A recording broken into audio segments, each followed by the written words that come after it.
Still anything new in the bye week? Not really. Just looked at some formation things, alignment-wise, but we tried to stay true to what we've been and who we are. Didn't do a lot of different things that way. Was Dan Sims healthier coming off the bye week, or did you see something in Northwestern defense? No, he was much healthier, and I thought he played well. I thought just from what I saw, I thought he blocked very well as well. So I thought he stepped up and had a nice game. Is there ever a point where, I mean, where forcing the ball to him is worth doing when he's catching that well? And yeah, you know, obviously the last play, you're trying to think the player as much as you're thinking concept. You're trying to get a guy to make a play, and you know, he goes up and gets the ball, and he just doesn't have the ability, as I looked at it, to bring it down and secure it. Safety came up and got it out on him. But you know, there was a lot of things we left off the table today, so we'll have to evaluate.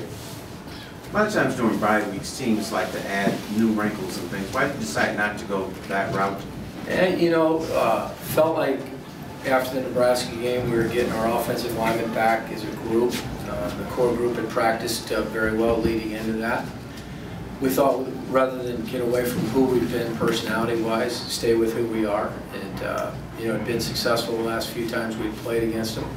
We thought we'd go in there and be able to throw the ball effectively and mix the run in there. And, you know, unfortunately, we didn't get it done. We had 2 opportunities down on the goal line, and you leave 14 points off the board. You get hit by the safety on a deep ball that we're taking a shot, and they pick it off to start the half. And, you know, all of a sudden you've given yourself a real deficit to work from. And, you know, unfortunately, didn't get the job done. Dan, what did you see from Maxwell on the interceptions? Well, you know, the one that was most apparent right before the half, or right at the start of the half, the second half, I should say, the safety came down on a blitz on the backside. Our tailback did not recognize the blitz, didn't go back and pick it up. You know, the other throw that I think, as we look at it, we probably could have stayed into the boundary on the deep one down the left side. He went to the field with it, and the safety got over the top of it and made the play. You know, go back and look at it and see if we get better. Dan, was Le'Veon able to get pretty much healthy, or is he still? Le'Veon? Yeah. Seems to be very healthy.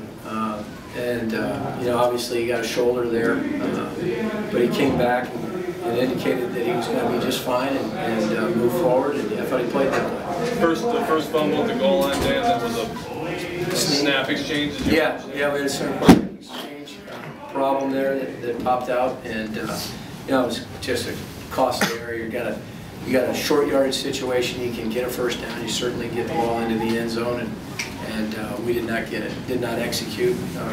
Our interior part of our offensive line looked like they got push, ball came back, and then it was out on Andrew.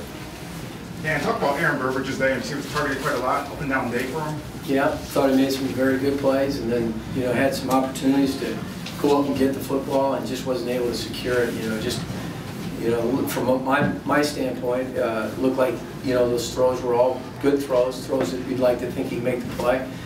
You know, we throw a glance route, and he doesn't secure the football, and the ball comes out, so, you know, costly turnover. But, you know, he's a freshman, and he's got to continue to grow and continue to get better and work at improving, and, you know, we expect him to do that. Can you talk about the 4th and goal decision to go for it and what happened on the play itself? You bet. You know, we had run the football down there. We're going to turn and give it to Le'Veon another time. Got just stopped short there, and then decided to go with the same concept, different direction. And from my vantage point, they brought the corner off the field, and our hats didn't get out to it, and they got penetration and stopped the run. Was there any thought about going for it on 4th down on that next on the 4th and 8? Yeah. Well, we talked about it, but felt like with the time left on the clock, 3 timeouts, thought we could punt it down there, pin them in, have them punt it back to us, and you know, unfortunately it didn't work out that way. They were able to move the ball out, punt it back to us, and then we got 4 throws and don't convert any. Dan, would you say the receivers took a step back today? No, you know, we'll have to look at it and evaluate. But you know, there's some bang plays. But you know, at the end of the day, you turn it over 4 times. You give up 7 on a turnover, You have 2 opportunities on the goal line to score, you don't come away with anything there. You know, I think that sums it up. Hey, we all have to be better.